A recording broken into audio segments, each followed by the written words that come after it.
grossed out by. I'm like, dude, this is not acceptable for me. Like, and I decided that day to go back to grad school. Same thing happened to me when I was very, very ill with the cancer. I'd wasted down to about 120 pounds. I'm 6 foot and I'm 200 pounds walking around, and I'm still lanky. I was down to 117 pounds at the same height. I looked straight out of Auschwitz. Wow. And it was that disgust, looking at myself in the mirror and just being like, oh my God, dude. I just got down and started doing push-ups. I remember this. I was doing push-ups. So disgust is a very powerful, powerful motivator that I think people need to be, we shouldn't medicate it away. We shouldn't dilute it away. You need to feel that disgust sometimes to get yourself motivated enough to make the kind of change that you might need to make. The Collaborative Entrepreneur. Okay, everybody, welcome back. True grit. True grit. Have you ever thought about true grit? True grit is a phrase that's commonly used to describe a combination of things. Basically, it's perseverance, determination, resilience. When you put all that together against challenges and diversity, that's what true grit truly is. It's often associated with individuals who demonstrate maybe a strong or unyielding resolve to get what they want accomplished, to achieve their goals despite the obstacles. Everybody, I want to welcome you out to the Collaborative Entrepreneur. I am your host, Tracy Currington, and this is the show where we aim to build partnerships that can help us grow our own businesses. My guest today on the show is a chief revenue coach. We're going to ask him about that. He's going to give us some insight on that. Basically, a revenue strategist and a growth innovator. His skills are nearly exhaustive, but this is what they include. They include public speaking, digital marketing, AI, big thing today in the marketing world. Also marketing strategist, also in sales coaching. He's the founder of Number One LLC, also the co-founder of Reverse Market Insight. He is a brother of mine. He's an elite 10X business coach, and that's how I got to get to know him. He's also a visionary entrepreneur. He has a Master of Science in Financial Engineering. He has pioneered what's called Sportified. Can't wait to hear more about that. Basically, how to leverage your team and engage them using sports dynamics and gamification. I like to think of him as gutsy. I like to think of him when I've heard him talk and when he kind of gets on a roll. It's punchy, but you can tell there's a deep desire in his heart to truly serve and add value to others. I know our conversation is going to take some twists and some turns. We're going to find out what motivates him, find out his story, his wins, his learns along the way. What's he working on today? And of course, what he wants to do in the future and wants to accomplish. I know he's going to share some insights for you guys and some lessons for me that'll help me and you on an entrepreneurial journey together. And so get yourself a cup of coffee, maybe a cup of hot tea. I got myself my water bottle, a pen, a notebook, write some things down. I know he's going to drop some gold for us. Welcome our guest entrepreneur. His name is Jake Shannon. Jake, welcome to our call today. Hey, Tracy, thank you so much for having me. And that was a hell of an intro. I appreciate it. I hope I can live up to it. I think you already are, my brother. Well, we were talking before, and, I have a lot of different things that I am interested in. And I think if we're honest with ourselves and we lean into our interests, and to a point where most people might consider that a chore, then you could become an expert because you've got the passion behind it, and then you put in the effort, and you really can become an expert with that combination. And I've been lucky that I've had some, I think, a broad set of domains that I've applied myself to, and I've tried to do my best to integrate them. So I'm not, again, you mentioned 10X, and I'm a massive fan, as I know you are, of Grant Cardone. Huge mentor, just genius guy.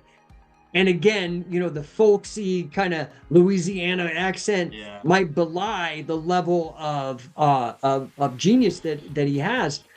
But, I think that if we can take his admonition that we shouldn't be seeking balance, well, then what should we be seeking? And to me, that's integration. Like, how do we, instead of separating and spinning all the separate plates, how do we make one big mega plate and that's all we got to focus on, kind of thing? I love that. So no doubt you learn. I mean, that's not something that, I mean, like that's a powerful statement about, and it's one that I've actually never heard. I've never heard like, I already know balance is the byproduct of priorities. And like, if you, I want to find balance, like, well, balance is only lost when your priorities are out of whack, and that's my belief. But I've never heard that actually about seeking integration. And yet when you said that, I'm like, that's exactly what I'm doing this year. My word for the year is alignment. So everything in my business, in every decision I make this year, it has to be your word integrated into what's the result, what's the outcome I want by the end of the year. Love that way of putting that. So you didn't come to that just today, and maybe it's been a couple of years coming. Bring us back to that young Jake. And I mean, like before, maybe you always had that itch, the entrepreneurial itch, or maybe you knew it. What is your story? I've never actually heard that before. So please share us, bring us up to speed where you are today. Well, it's the integration thing, and I'll tie that into my background. I'll try to be as brief and interesting as possible, as those things can be tedious sometimes. But I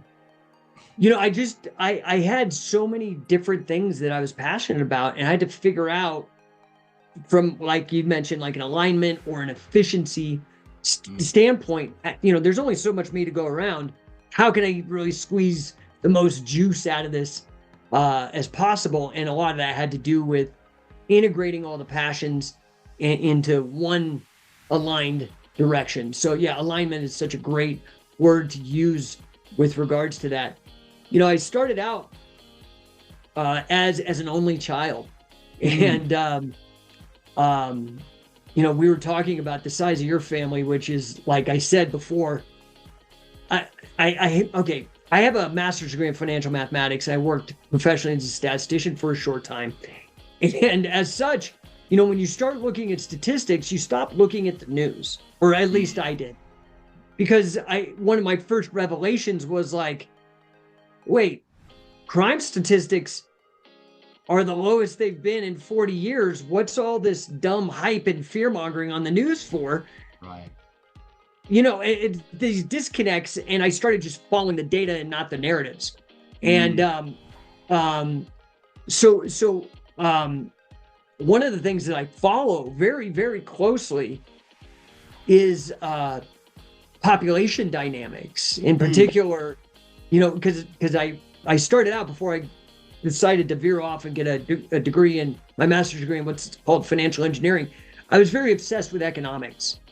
And that, okay, so here's the story, and we'll come back to population and why I did not know this about you, even after all our conversations we've had, that you have 8 kids, and that is the greatest thing. And in fact, to me, kids, not the Paddock watch, not the Maserati, not the jet.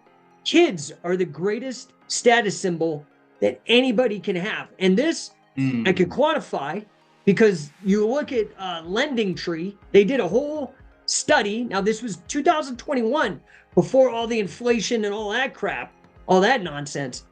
But in 2021, it was about $230 some odd thousand per child to raise.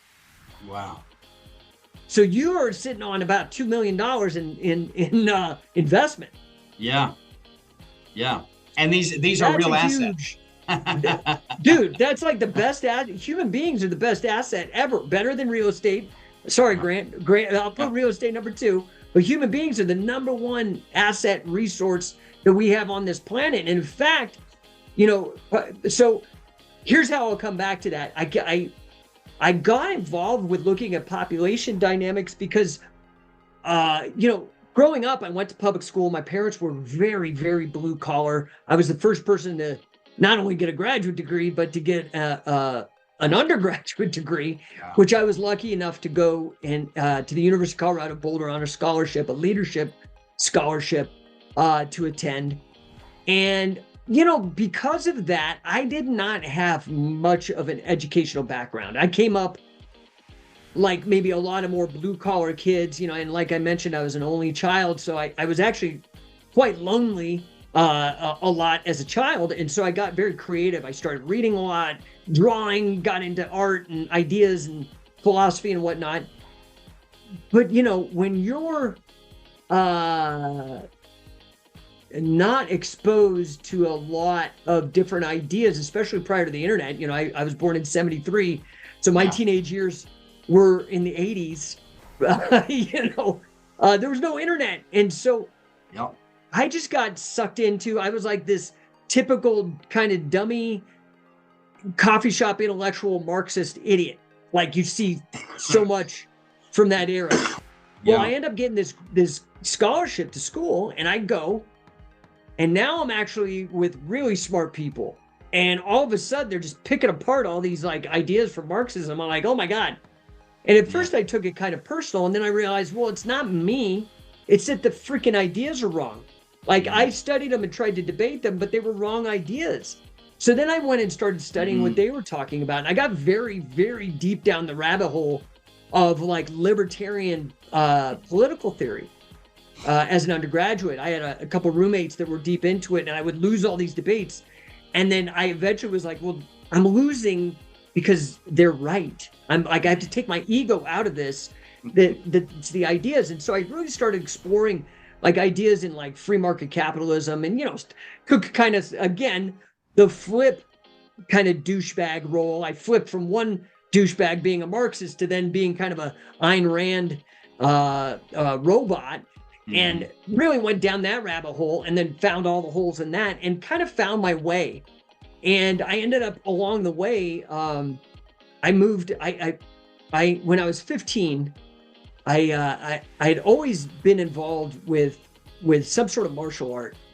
So I started doing Pee-wee wrestling in 1977, which to me, I believe wrestling, the oldest sport, is probably the greatest form of personal development ever. I mean, don't tell Tony Robbins, but you're going to get way better resolve, grit, like you mentioned, persistence, strength, knowledge of yourself, ability to pick yourself up again, realizing that it's all on you kind of thing from the simple sport of wrestling than anything out there in the world. That's my personal opinion. I built a couple businesses around that, in fact. But I got very ill as a teenager. I ended up getting cancer and had to do the whole shebang, radiation, chemotherapy, multiple surgeries.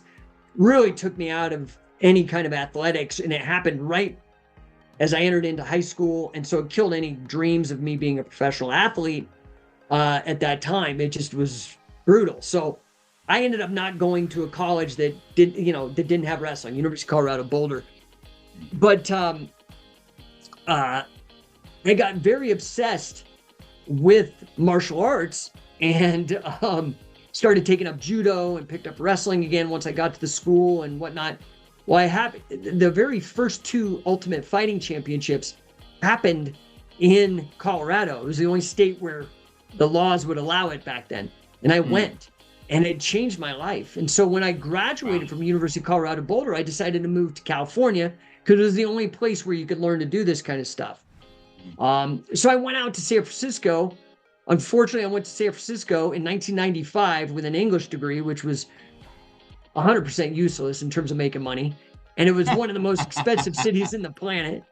And so I laughed because I was going to be an English teacher myself.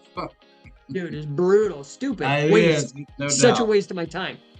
But I didn't have anybody to mentor me, and I just did the best I could. So I go to San Francisco, and I'm living there, and I'm like a straight dude. There's all these weird gay guys trying to turn me out, and it was like a weird experience. But I ended up working in a libertarian bookstore called Laissez-Faire Books. Now, this was prior to Amazon, so a lot of times these specialist bookstores would send out like a catalog every month, and it was very specialized, and then the book buyers would go and find the books for the list because there was no internet. So long story short, I'm in San Francisco. I am dirt poor, like ridiculous level. I'll tell a quick story. This was the moment I decided, like, dude, I got to change my life. And this is another thing, I think a lot of people in the world today, we live in this pinnacle of human achievement when I can get 2-day delivery on everything. Uber can drop something off. Like, we have so much convenience. We don't allow ourselves to be completely disgusted with ourselves enough. Because I think that if I look back on some of the most pivotal changes in my life are those, well, you know, some people call it rock bottom, or just being absolutely grossed out by what you've tolerated or allowed to happen in your own life. And I remember I was working, I had 4 jobs, one of them at this bookstore, and I was working at another bookstore in San Francisco, used one called Green Apple Books, and I was making a minimum wage. And I literally, I'm not kidding you, dude, I was dirt poor. Like, it was freaking sad. My one treat that I would give myself, across the street in the Richmond district of San Francisco, there was this little Chinese place across from the bookstore, and they had a $2 lunch special. You could go there at lunch, they'd take a scoop of rice and a scoop of, I don't know, Kung Pao chicken or something, $2. And to me, that was like living good. I was like, dude, that's awesome. I'm the man. Like, it was sad. $2 lunch special. Well, one day I run over there because I have a half hour because I'm a retail worker. I run over there. I get my little box. I jump back to the clerk's room, and I'm wolfing it down because I'm starved, because it's like the one meal I can afford a day. I wolf it down. I get halfway down, and I look, and it's just filled with like cockroach carcasses. Oh no. And wow. I was so poor, and this is embarrassing and disgusting, and it changed my life. I was so disgusted that I looked in this box, and I can to this day remember picking out all the pieces I could find so I could finish the food. And I went, but that day I just was so grossed out by, I'm like, dude, this is not acceptable for me. Like, and I decided that day to go back to grad school. You know, same thing happened to me when I was very, very ill with the cancer. I'd wasted down to about 120 pounds. I'm 6 foot and I'm 200 pounds walking around, and I'm still lanky. I was down to 117 pounds at the same height. I looked straight out of Auschwitz. Wow. And it was that disgust, looking at myself in the mirror and just being like, oh my God, dude. I just got down and started doing push-ups. I remember this. I was in my dorms in college. I was just disgusted, and I looked at myself and I was like, started doing push-ups. So disgust is a very powerful, powerful motivator that I think people need to be, we shouldn't medicate it away. We shouldn't dilute it away. You need to feel that disgust sometimes to get yourself motivated enough to make the kind of change that you might need to make. So anyway, I'm in California, and I'm just disgusted with this. So I work at this libertarian bookstore, and because it's like a very niche specialist bookstore, we had like libertarian authors come in all the time to do signings. One of them happened to be the dean of the economics department at the oldest private school in California called Golden Gate University. It was like a business-oriented school. Well, he comes in, and I'm like excited to meet him, and he's passed on now. His name's Joe Feurig. He ran for governor of California at one time. Anyway, I'm rapping with this guy, trying to talk to him, and he's like, dude, what is your degree in? Because I'm working at the bookstore because I like the subject matter, and I don't know statistics at this time, but I'm reading everything as much as I can to grasp it. And he was very impressed. He's like, wait a minute, you have an English degree? And we're sitting here talking, about like fractional reserve banking and, and these other topics, supply and demand curves and opportunity costs and things of that nature. And he's like, dude, you need to go to grad school for economics. And I was like, all right, I'm already disgusted with my life. Let's change. Yeah. So, fortunately, he was a huge impact on my life. I went back. I actually found that the economics department was not challenging enough. And so they had a degree called financial engineering, and which was this mathematics with a little computer programming and financial topics in particular, like derivatives, like options, futures, forwards, swaps, things of that nature. And I just went for it. And I ended up getting my degree in 2002, which then led me to working in investment banking and mortgage banking, which is where I really started learning about how businesses operate. Right? In particular, the time spent at investment banking. And this is something that you and I briefly touched on because your connection with Chick-fil-A, this investment banker I was working for in LA, Trinity Capital, a guy named Kevin Berkey, brilliant guy. I happened to work in there. It was like me and like 8 Harvard MBAs and this billionaire. And it was like better than grad school. But it was grad school that got me the ticket in the room. So we were doing debt restructuring for all the Burger King franchises, for all the franchisees. And so I started to learn, oh, restaurants are hard. The margins are tiny. Oh, the volume. Oh, the marketing. Oh, like everybody's doing back of the envelope calculations. What is this? There's no systems, even though they're franchises. Like, what's going on? Anyway, in that journey, what a long-winded way to get to population dynamics. In that journey, I stumbled on the work of a brilliant economist named Julian Simon. And he wrote this book called The Ultimate Resource. And it is human beings, is his point. That human beings are the ultimate resource. And you just have to look at it. Because a lot of these people, we really are in a world where a lot of people are arguing against, oh, the world's overpopulated. Oh, blah, blah, blah, blah. They're wrong. They're factually, statistically, evidentiarily, whatever, wrong about this. Like, I could prove it. It's been proved time and time again. It's a weird theory that was very popular with powerful, wealthy people, in particular aristocrats. In the 1800s, the 19th century, due to the influence of an economist named Thomas Malthus, but it's factually incorrect. Part of it is because of the way he calculated mathematics. He thought that there was, linear growth and linear consumption linear production and exponential demand. But it's actually the opposite. What we find, and you can simply look at this, even the person who fell asleep in history class can appreciate how simple this analysis is.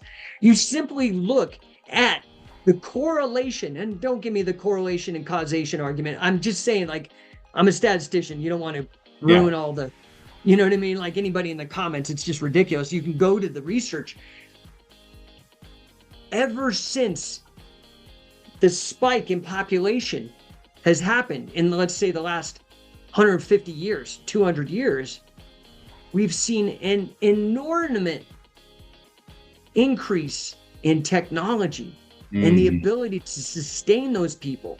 So when the population was smaller 150 years ago, life was tremendously harder. Right now, it is -2 degrees in Colorado. If I had to go take a shit, it would be in -2 degrees, wiping my ass with a frozen corn cob. I'm sorry for the language, but it's just the reality of the situation. Today, almost 8 billion, I think maybe we've crossed the 8 billion mark. And now I go to the store, I have a choice of 500 types of toilet paper. I mean, I don't need that many. Like I go to, so we live in this world of abundance, and that abundance actually comes from an abundance of human beings. So that's my long-winded way of saying thank you, Tracy, for making 8 human beings, because you're doing the work that's necessary. Elon Musk is actually on this too. If you look at Elon Musk, he's very freaked out about population collapse, and it's a legitimate concern. I love. Well, and there's a lot of agendas that are going on in the world that are pushing for that, or whether they know it or not, whether they're aware of it or not. You said something. I got to go back to this story for our listening audience, because where you are today, the man that I knew, I took a stab in the dark based on what I know of you and the times that we got to talk on introducing this entire show with True Grit. I didn't know. Like, I really did not know. And by the way, all my audience, I did not know his background. I'm like, I just knew who you are today.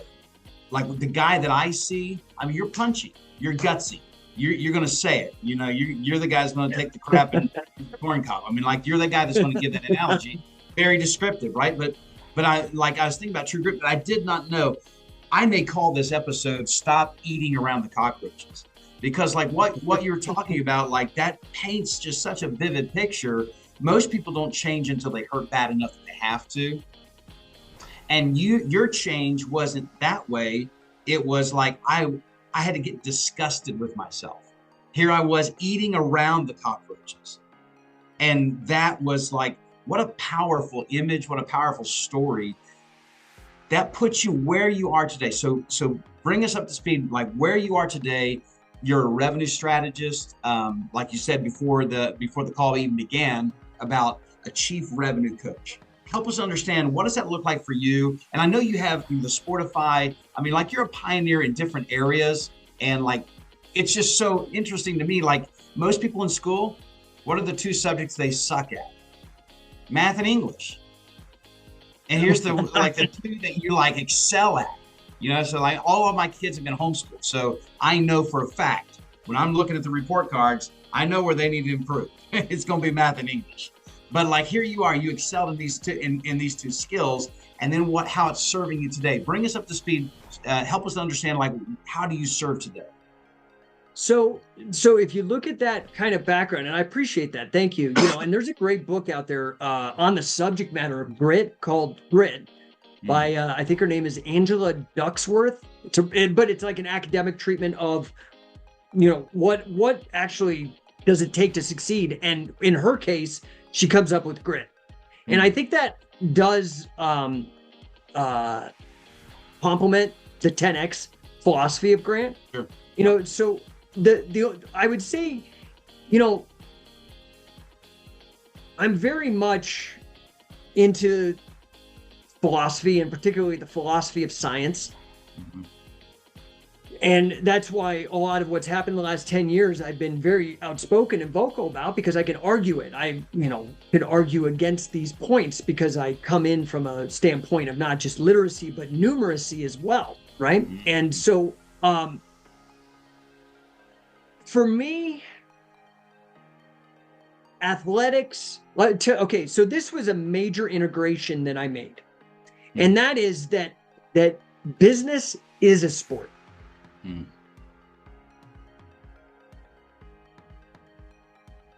And sport is a business. Yeah, it's a big time business. Yep. They're very complementary. They're like the metaphorical overlap is just ridiculous. Like, the Venn diagrams are almost completely engulfing each other. Do you know what I mean? Team. Like, it's a team. I've got my team members in business. I got my team players on, like on the bench or whatever. Yeah, and even the solopreneurs, they're like people in, say, boxing. You know what I mean? Yeah. Which is more of an individual sport. But you do have a team. You have a coach. You have a promoter. You have an agent. You have teams that are involved with all this. So, what ended up happening was that because I came up really blue collar. My dad is Hispanic, and my mom is super white, and like blonde hair, blue eyes, and my dad's super brown. And then I come out. Now I look white predominantly, I guess, but they got married and had a relationship during the tumultuous civil rights area. Like, they were dating like when Martin Luther King stuff was happening. They were like 19, 20, that age, right? Or whatever. Yeah. So, I came up and I came up very blue collar, very like lower middle class. They had good jobs and they worked hard and stuff, but they weren't making a lot of money. And so it took me a long time. I knew that I wanted to have a massive impact on the world. Big. And this is again where I definitely align with Mr. Cardone. Yeah. And I just had to do what I could. This is what I talk about, the philosophy of science. A lot of that is field science, not this stupid wonky BS that passes for science that's just publishing, right? One of my biggest heroes is a guy named John Ioannidis. He's a professor of statistics and epidemiology at Stanford, genius. And he's shown that there's what's called the replication crisis in science, that like something like 80% of the published science can't be replicated, which means it's not science at all. It's all just pseudoscience. 80% of published research. You can Google yourself, get the better numbers. It's called the replication crisis. John Ioannidis, Ioannidis. It's Greek. Anyway, so real science to me, pardon my language, is fuck around and find out. You go and you experiment, you figure out what works, and you keep notes, and then you lean into what works and you get rid of doesn't. And that can be a very slow process. I mean, that was why I was very skeptical of all this nonsense with the injections that came out. I'm like, dude, typically it takes a minimum 20 years for them to roll these out and pass all the safety testing before it gets implemented. Like, I'm not going to be the canary down that coal mine. My God. Right. So it took me decades to figure this out because I was at a complete information deficit on how to be big, make money, make impact. Because my parents just didn't have that, you know, like my grandfather was a custodian on my dad's side at an elementary school. My grandfather, my mom's side, was a farmer, and he had 13 kids. So you better keep working, buddy, if you're going to keep up with him. But so long story short, I just had to work for a very long time trying to figure things out, and that's why I eventually went into financial engineering. I just didn't know any other route, and I thought, okay, I'm going to go for the hardest, most granular, difficult subject in finance, and hopefully that'll teach me something. And what it did is, I don't consider it a waste. I don't consider my English degree a waste because I've written like over a dozen books. But they weren't immediately applicable. And what ended up happening is I got the grad degree, and yeah, I was 2002. I was 29 years old when I graduated with my master's. And dude, I walked out, and dude, before 30, I'm making $250,000, and we're talking 2003. That's big, yeah. Dude, it was like dumb. It was probably more money than I could ethically and morally handle. I was stupid with it. And, it was more of a Wolf of Wall Street kind of dumb mistake stuff. Yeah. But what it did do was it did get me in the room with people like Grant and like this other billionaire. And I started listening to actually what does matter for a business. And that's when I started realizing, oh my God, I came in backwards. I came in with like the nerds. Yeah, $250,000. Yeah, that was big for me and my family at that time. But now I'm in a room with a billionaire and I understand math. And a $250,000 is like a rounding error to a billionaire. So now I'm like, let me see what's actually so doing the work like with the Burger King franchisees and doing these other projects that I did that, you could see my job history on LinkedIn. Right. I started realizing, oh my gosh, the real path to impact is either a form of entrepreneurship or jumping on board with a company that has room for growth, and growth means revenue. Yeah. What are the components of revenue? So I took this idea because, my degree, financial engineering at the time, was new. Now it's like Berkeley, everybody's got a financial engineering degree department, MIT, everybody. But back then I was in one of the very first programs. And so the wording was weird. People were like, financial engineering, what is that? Like, that's not chemical engineering. It's not mechanical engineering. It's like, what is that? So I took this idea of the word engineering and coupled it with revenue and came up with this concept that I call revenue engineering. And it really is this mix of the things that we touch on in the 10X community. This is why I'm here and why I'm so freaking gung-ho about everything Grant Cardone does. Because it's about income, as Grant would say, income solves all problems. If I could come into a company and show them how to create value for the biggest number of people, in the same way that I'm engineering traffic over the Golden Gate Bridge, I can engineer traffic and conversion in terms of business. That brings it together. That brings the marketing, the AI, that brings it all together. Like, I get the it. Marketing, the sales conversions, all of it, dude. And this is why I'm here. I'm literally a guy with a master's degree in financial math. I could go work in one of these institutions, and I'm doing this with Grant because I believe in it. It's freaking genius. It's genius, in my opinion. And to see the effect that guys like yourself and I, as 10X coaches, can have on people by taking, man, the only thing is, man, I wish Uncle G would have had this 25 years ago. Yeah. I don't know if I would have been receptive though Right. back then. For sure. I was thinking about that. Like, I totally get like your journey. You've laid it out for us. Say it out loud. Your connection, because I know there's grit, there's determination, there's resilience, there's persistence. But then when I hear you talk, and then like when we get on private calls and I get to hear you share about a mentee you were serving, or in our communication, like a WhatsApp chat, you'll speak about like there's it's not a crusty exterior that you have, but it's just like you're determined. You're leaning forward. I mean, like, just to be around you, and I know we're leaning in. We're leaning forward because we're going somewhere. And like, but there's like, I'm going somewhere, but I want to take you with me. Where did that come from? That component of like care for people. That is again an integration, but that's an integration from sports. So, to me, wrestling really has been central to my entire life in some way, shape, or form, whether it's grappling or scholastic wrestling or even professional wrestling, it's been a big part of my life for whatever reason. I don't know, but it has been. Now, because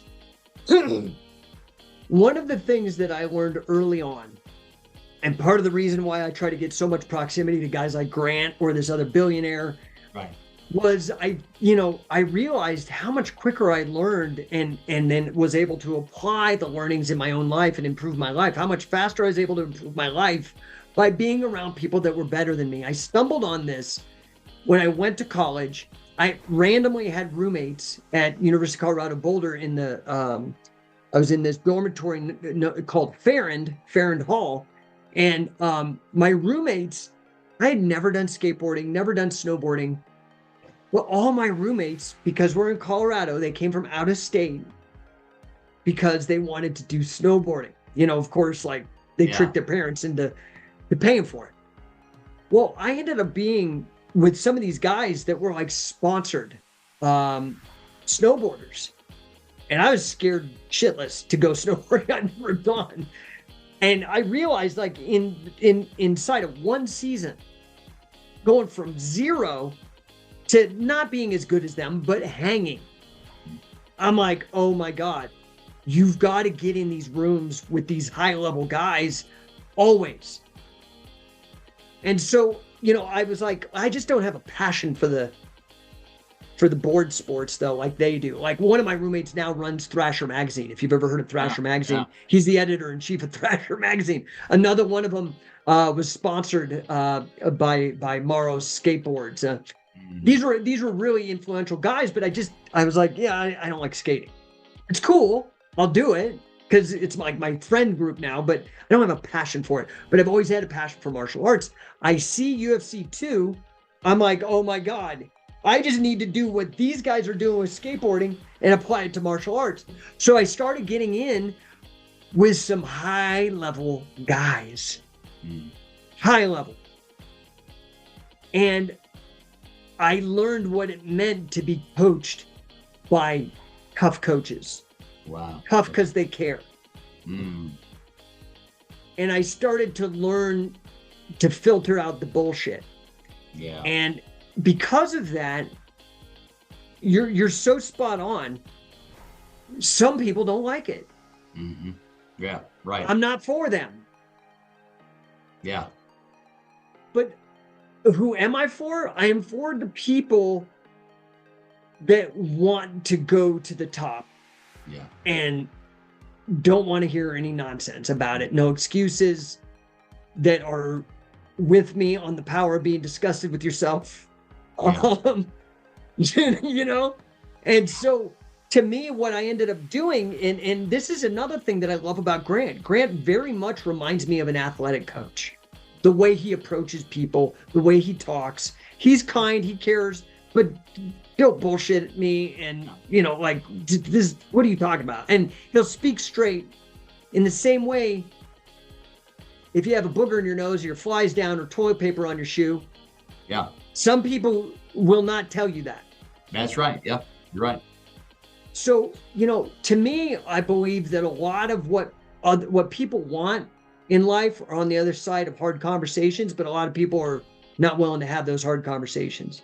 Yeah. And so I've just calloused myself, to Yeah. be honest. I'm very clear on what I want out of life, and if people can get me there or not, and don't waste time. Mm-hmm. And I think that's important for people too, especially if we're going to be taken seriously as coaches. Yeah. We have to try to do our very best. And sometimes, man, like, being a coach, for example, when we have clients, I'm like, dude, it's one of the first things I say. I'm not your therapist. I'm not your friend. I'm not your mom. I'm not any of those things. I'm your coach. Yeah. And, it is a little tidbit from an English degree, right? The one thing that I did learn from English, and I love this because both Grant and Lena are into this kind of thing too, is this idea of etymology, the history and the meaning of words. Yep. Right. And the Oxford English Dictionary is basically a dictionary that tells you the history of the meaning of the word and how it's changed over time. Well, the word coach comes from, etymologically, stagecoach, like the Wells Fargo logo, like a horse and carriage. And is a stagecoach a therapist? No. Is a stagecoach your best friend? No. Yeah. All a coach does is get you from point A to point B. Yeah. There's no horsepower in the stagecoach itself. The horsepower comes from the animals out front. Nope. It's just helping you get from point A to point B. Yeah. And the level of the coach dictates the comfort of the ride. Nice. Love it. Love it. That's great stuff. I love the word pictures. I grow by analogies. Thank you for that. And I know that there's some people out there that, and I think you already mentioned this, that, hey, I'm just not their voice. I'm not their person. They're not going to listen to me. And I think there's a level of softness in the world today. And it's always been there, but a level of softness that they're like, oh, like you're too mean to me or whatever. And it's maybe their participation prizes and stuff like that they've got. But I mean, like, there can only be one first place. And like, that's what I'm aiming for. And I need somebody to drive me there. And I think that's why I love your story and the way that we started this and kind of winding down. I want to honor your time. Guys, he's got a call immediately after this one. In fact, guys, I got to share this with my viewers. 2 minutes before I was going to have Jake on this, and we were going to talk a little bit before he jumped in. It's 2 minutes before the time he was going to bounce, and I looked on LinkedIn or whatever, and Jake's live, and I'm like, this can't be live. This can't be live. It can't be live because he's about to be on a call with me. There's no way it can be live. I'm going to ask him, how did he do that? How did he set that up to automate it and everything? And then he says, guys, this is the last thing because I got to bounce. I got a podcast. And as soon as that thing went off, 1 minute later, bang, he's right on mine. So, guys, I want to clear his time because he's a blower and a goer. But I do want to capitalize on this thing about the true grit and the place for passion for people in that, because people would not respond to, what's your major malfunction, Pyle? I mean, they're not going to respond well to that. I mean, yes, that drill sergeant is getting them ready for battle. Well, you're right. And just quick, I don't mean to interrupt, but a DI, a drill instructor, is way different than a coach. Mm-hmm. A DI has permission to abuse people. A coach does not. Right. And so I think in that bringing that back to the stagecoach analogy, I mean, like, we're driving and everything, driving these horses, but like a good stagecoach doesn't have to do that. I mean, like, it's just like horses when they understand just the reins tugging on their turning and what they know. I mean, like, and just the smack, the kiss to the horse. The horse knows to get up. And a coach like that who's connected with that animal, yes, get a lot out of that animal. And I just love that analogy because it fits so perfectly with who I knew you to be. Even on this, I'm even more affirmed in that than I was before. Okay, so. Two things I want to get real quick. And I know we only got 3 minutes. I definitely want you to share how people can connect with you and everything, following this question. So if you don't mind, what advice would you give somebody who is at that point where you were at? They're eating around the cockroaches. They're looking at it. And they're like, man, I know that. I mean, it's like, it doesn't hurt bad enough, but they're on that verge of getting disgusted with themselves where they can finally, that's what they need to make that change. And because I think there is a lot of people that are in that space. What advice would you give? You know, you've got to deal in facts. So if you're eating around cockroaches, that's a real fact right there. Like, you got to look seriously and don't have rose-colored glasses or sugarcoat it. Like, you got to be like, okay, this is nonsense, and I have so much more potential than this. This is like nonsense. And then, I think a lot of people have gotten very good at like emotional regulation and self-medicating. You need to knock that shit off. You need to just feel the raw disappointment in yourself. You got to, because that's what's going to fuel you. Motivation can be great. Like, you can go get a cheerleader like Tony Robbins or some bullshit, and that'll work for about a half hour. Cool. Disgust is way more motivating to me. Rock bottom, man, has made more superstars than anything. And so that would be my first thing, is allow yourself the human experience of disgust. Now, I've heard it phrased in a much nicer way, in a marketing way, divine discontent. You can call it whatever you want, but you need to feel it, and you need to be real with it, and you need to channel it and harness it and do something with it. And so, real quick, to something you brought up, this Sportify concept was me integrating. My wife and I run a successful software company. We cater to, it's called gatemaster.com. It does like amusement parks. It does business logic for amusement parks and family entertainment centers. But, I was studying a lot on gamification. This idea of how do you motivate people through leaderboards and badges and things like that. And as I was digging into the research, again, because I'm a nerd, I'm realizing that the shortcoming is intrinsic motivation. It's great at external motivation, like dangling carrots and shiny objects and cool. But the internal drive, the discipline, the grit, the fire, the passion, gamification doesn't work. And so I started thinking, I'm like, well, what's the difference? What does provide internal motivation? And it's coaching. So if you take the idea of gamification and you add a very strong methodological coaching component, like a sports coach, the word is losing some meaning because everybody's a coach. Right, sure. Oh, I'm a digestion coach. I'm a sleep coach. I'm a fart coach. It's like, oh my God, there's a coach for everything.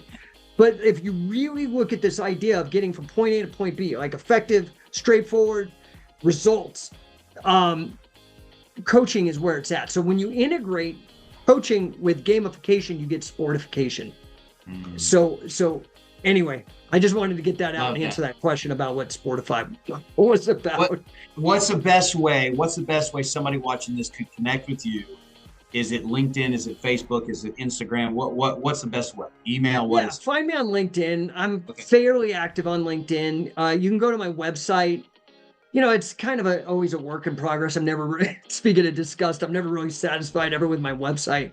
But you can go to, it's NO1, like number one, which is actually me being clever because it can be read no one, like NO numeral one or number one. And that's the point. Like, it's up to you. Are you going to be no one or are you going to be number one? It's totally up to you. But no1.llc is the website, not .com, like Limited Liability Corporation, LLC. That's actually a URL. I don't know. But .com was taken. So no1.llc. That's Jake Shannon on LinkedIn. Yeah. You can't miss me. It's like me in a suit with a hat. Like, that's my look. Awesome. Jake, I'm so honored to have you on the call today. I know we want to honor your time. So, guys, we're going to let Jake run off to his next coaching call. But thank you so much for being on the show with me today. Hey, thank you, Tracy, man. I've just really enjoyed getting to know you. And now, dude, you got the real status symbol. I got 3 kids, dude. You got 8, man. You're rolling with $2 million, dude. Everywhere That's you go. Right there. And by the way, guys, thank you for joining us on this episode and following TMC Coaching. You can learn more about me and how I can serve you by emailing me at tracy@tmccoaching.org. And if you'd like more information about what I do, what I can do for you, how we can work together, then hit me up there. Until next time, you guys, surround yourself with great people. I'm talking about great people with true grit. Guys like Jake Shannon They can elevate your thinking and inspire you, motivate you, push you to dig deep and do more for yourself. Take care, everyone. On behalf of Tracy, thank you for watching this episode of the Collaborative Entrepreneur Podcast. Be sure to like this video and turn on notifications for future episodes coming out every Tuesday at 7 p.m. Central Standard Time. If you want to learn more about Tracy and the work that he does, you can find us at 180turnarounds.com. Also on all social media platforms under 180 Turnarounds. If you want to get in touch with Tracy about being on the Collaborative Entrepreneur Podcast, you can do so by emailing us at tracy@tmccoaching.org. Let us know the industry that you're in, as well as some wins and learns that you've had along the way. So until next time, let's win together.